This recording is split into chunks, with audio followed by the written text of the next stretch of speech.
DJ, what's up, man? Yo. Let me get you off the Tesla. You said what? Let me get you off the Tesla. You hooked it to my car, so 1 second. Yeah. All right, there we go. What's going on, buddy? Nah, everything's going well. Thank you for joining us. Oh, is that a... I've never seen you with that much hair. I know that's crazy to say. I've never seen you with that much hair. It looks good, don't it? It looks good, don't it? Great. Are you going to keep it?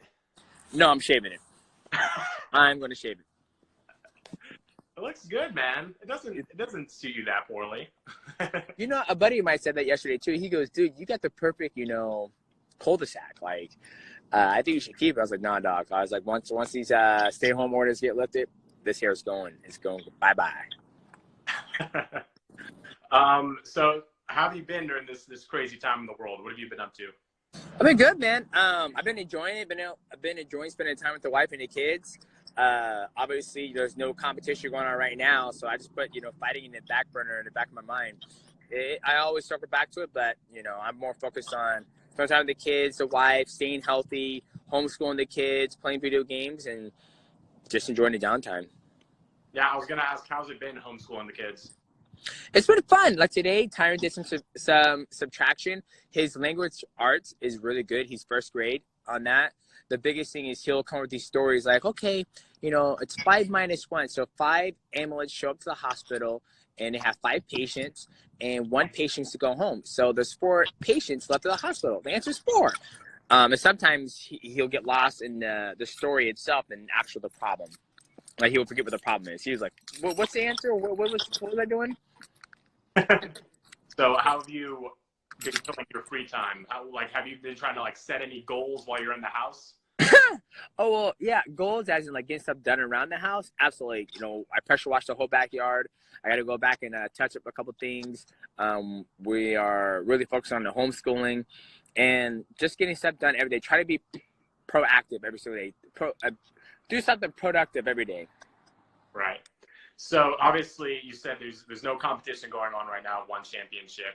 How have you been staying up shape? I'm assuming you have a gym at home? No gym at home. I'm not a big fan.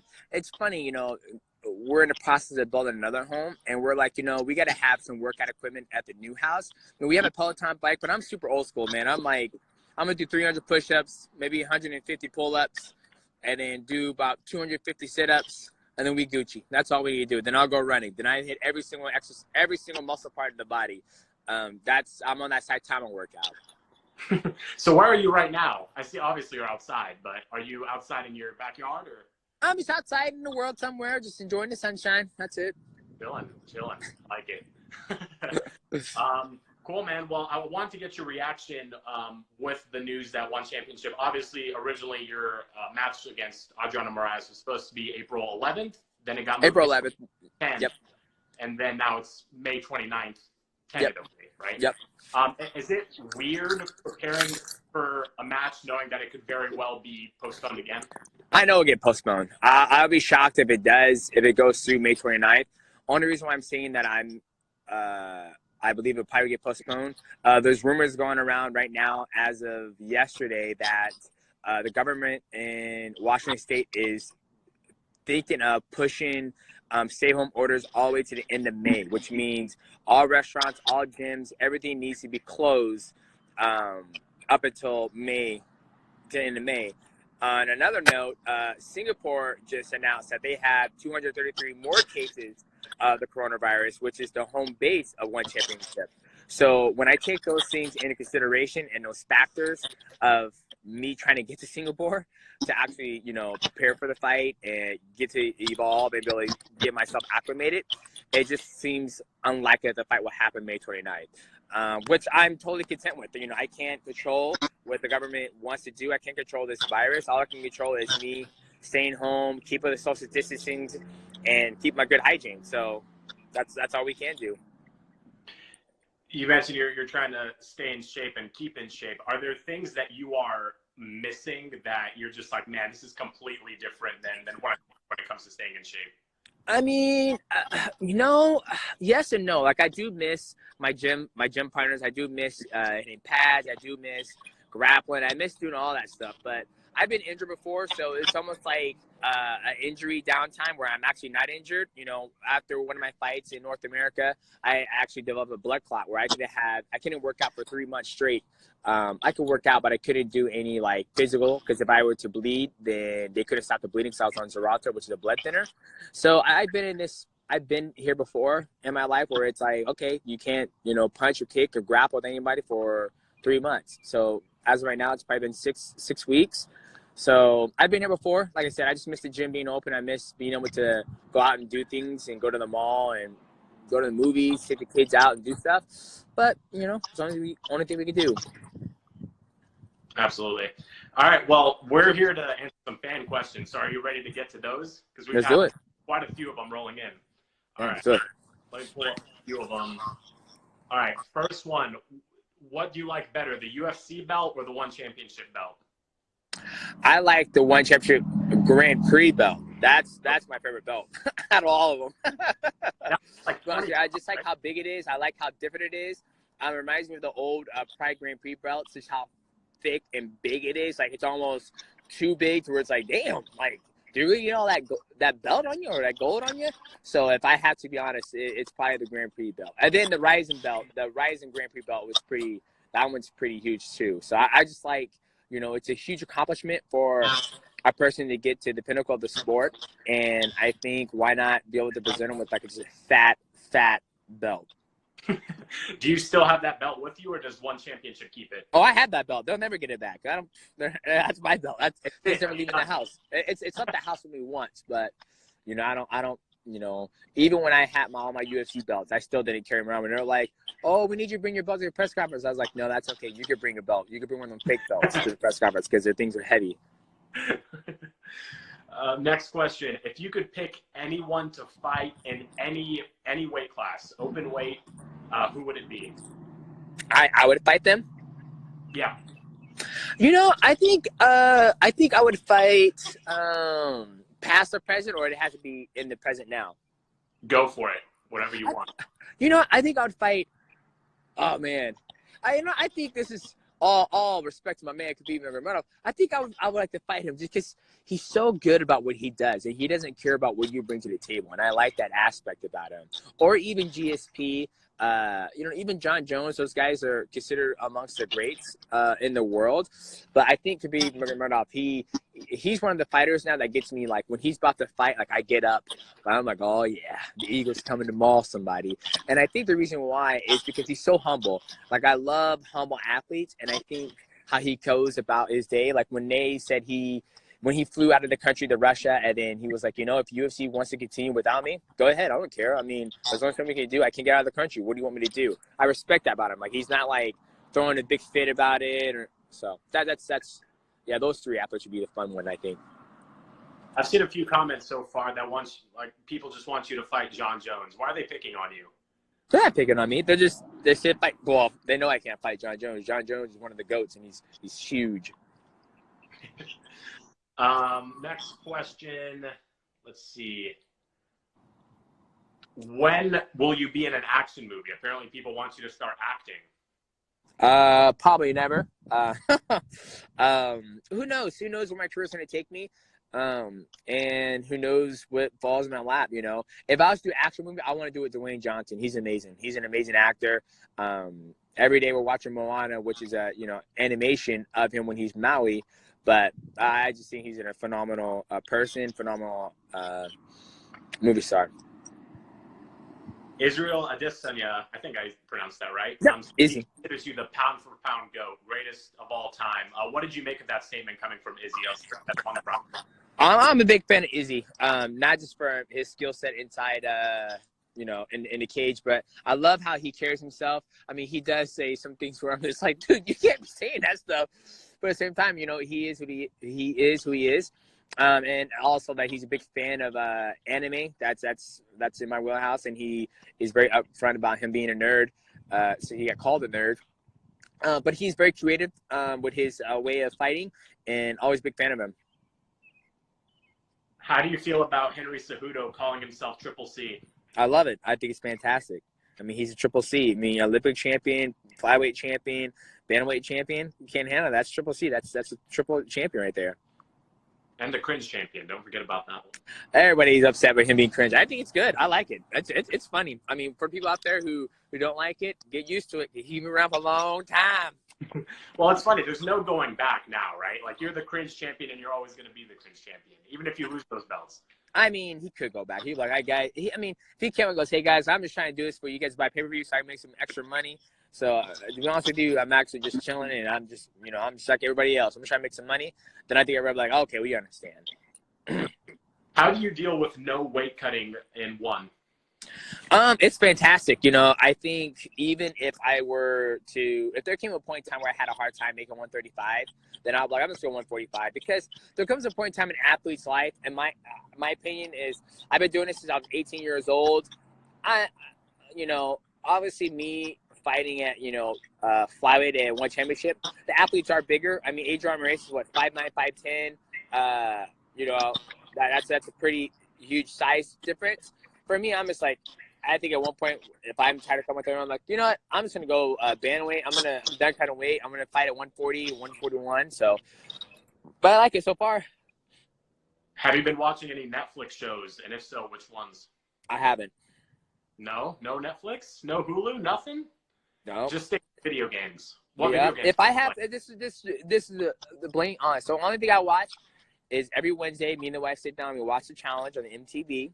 And then any other time that I have the opportunity to go play video games, I'm going to take it. There's nothing on TV right now that interests me. I'm just being dead honest. Like, yep. Everybody's like, oh, man, you going to watch this? No, dog, I'm going to go play some video games. I'm going to go shoot somebody in the factory. Have you been playing Warzone? Nope. No Warzone? No. What do you play? Escape from Tarkov. Okay. It's for people out there who don't know what it is, it's a realistic hardcore first-person shooter loot survival game. I just love how, I just recently I recently been upfront about my gun collection and how I become more appreciative or not afraid of guns because of my father-in-law. And that game is basically everything. When you create a 5.56 AR-15 or M4, you actually get to pick the rounds, and if you have an MP5 which shoots 9mm, you can get AP-63 hollow points. I mean, the game is absolutely amazing. I remember a few months ago when you and I talked, I asked you about Fortnite, and you said you were pretty uninterested in Fortnite. Is it something about you and these mainstream video games that just don't interest you? I don't really. I mean, ever since I jumped into streaming, I didn't really care about following the mainstream games. Like the new game that's out there, everybody's playing is Valorant. I have no interest playing. It looks like another Overwatch to me. So for me, I'm just like, just because everyone and their mom is playing doesn't mean I have to play it. I'm gonna play the games I enjoy playing. That's Escape from Tarkov. With Fortnite's a phenomenal game. It's just I don't really care for building. My kids love it, so that's why it's back in the house. But you won't see me streaming anytime soon. What has been your personal favorite fight? Both a fight that you took place in, but also just your favorite MMA fight in general. Man, I mean, the other day we watched Krokop versus Fedor Emelianenko in Pride. That was pretty dope. Like, we were watching it, and just how intense the first round was and how they were going back and forth, and they're both at the peak of their careers. So that's the first one that pops in my mind. Nice. What about your personal favorite, one that you took part in? Man, I'll probably say my first Henry Cejudo fight or my first John Dodson fight. Those are probably my favorite ones. Very nice. How would you have done in a fight against TJ Dillashaw? I don't know. I mean, obviously, TJ Dillashaw, he has a lot of tools, great footwork, and a lot of power. Obviously, he's shown in his previous fights that he gets wobbled, I guess you can say. Cody wobbled him, Henry Cejudo wobbled him, obviously because he got hit in those spots, the equilibrium things. So I don't know, to be honest with you. We never fought, but I like to think I'll do well. What's the strangest fan interaction you've ever had? I don't know, to be honest with you. I can't think off the top of my head. Only one I think of is like when that guy was spitting in my face back in 2012 when I won the flyweight belt. He was drunk. That was the one I just remember. Well, that's pretty weird. I would say that. Wait, so after the match, like on your way back to the backstage, he spit on you? No, it was we were in a hotel. He was drunk. He was a fan. So what happened after that? Did you just walk away, or? I just walked away. He wasn't like, he didn't go, he was just like, dude, you're amazing fight. I'm just like, oh, God, can we get back to the room and chill? So, but, like I said, he was drunk. That's hilarious. Would you try grappling matches at one championship, similar to Gary Tonin? Yeah, I think so. I think I'll do that after my career because I don't want to blow my ACL out and then not be able to get back into actually doing mixed martial arts. So I've showed interest to my coach, Matt, about, I always wanted to compete at like Abu Dhabi Championship. But he says, no, don't do it. And I'm like, why? And he goes, because that's where I blew my ACL. He goes, you make your money fighting in mixed martial arts. So let's stick to that first. And then when you're done with mixed martial arts, then you go off and do whatever you want. How strict has your diet been during the quarantine? It hasn't. I had a lime martini last night made by the wife. I mean, I eat clean as it is. I just partake in a little, adult beverages. But for the most part, since my SIBO battle, I've been pretty strict on like my diet. What was your quote welcome to MMA moment? What was that very moment where you're like, I can't believe I'm here. I can't believe that this is happening. I don't know. Never had that kind of moment. I've always competed my whole entire life in wrestling and track, and I ran in front of 25,000 people at fucking state championships, and I've competed in front of 40,000 people. So I've always been an athlete. So me getting in front of just because it's a different sport doesn't mean I'm like, whoa, welcome to mixed martial arts. I've always been in front of thousands of people competing, whether it's mixed martial arts, running track, running cross country, wrestling. So it's almost, I don't know. I never had a wow, welcome to MMA moment. Shaken or stirred martini? The fans want to know. Hey, was that shaken or stirred? It was a coconut lime shaken martini. Very nice. It's phenomenal. She can sell that shit at the resort. Fans want to know, do you have any pets? No. Any plans? Do the kids want pets? I would assume we have plans to get a pet, but I'm thinking about cleaning up the dog poop and the hair. I was like, oh God, I'm already cleaning up poop already in a diaper, so I don't know if I want to get an animal that's going to poop it on the ground. Last question, PS4 or Xbox? Ooh. I'll probably have to go with PS4. Okay, what's your favorite game for PS4? As of right now, I don't even play PS4. I don't play Xbox either. I play Origin PC. But nowadays, this is the thing that people don't realize. All the games I don't have for Xbox and PlayStation 4, they're all on the same console. So it comes down to the HUD and the control that you like. And the exclusives. Xbox has Halo. It has Gears of War. Where PlayStation has God of War. And it also has Final Fantasy VII Remake. So I think it just comes down to those exclusive titles. I think each system are fantastic, but I just think it comes down to each of those titles. And all those titles are on PC. DJ, thank you very much for joining us. I appreciate it. I know it's a weird time in the world, so I thank you for taking the time. For all the fans, we'll be doing this weekly with BR Live athletes. And, DJ, I appreciate you taking the time, man. No worries, brother. You stay healthy out there, all right? Absolutely. All right. Take care.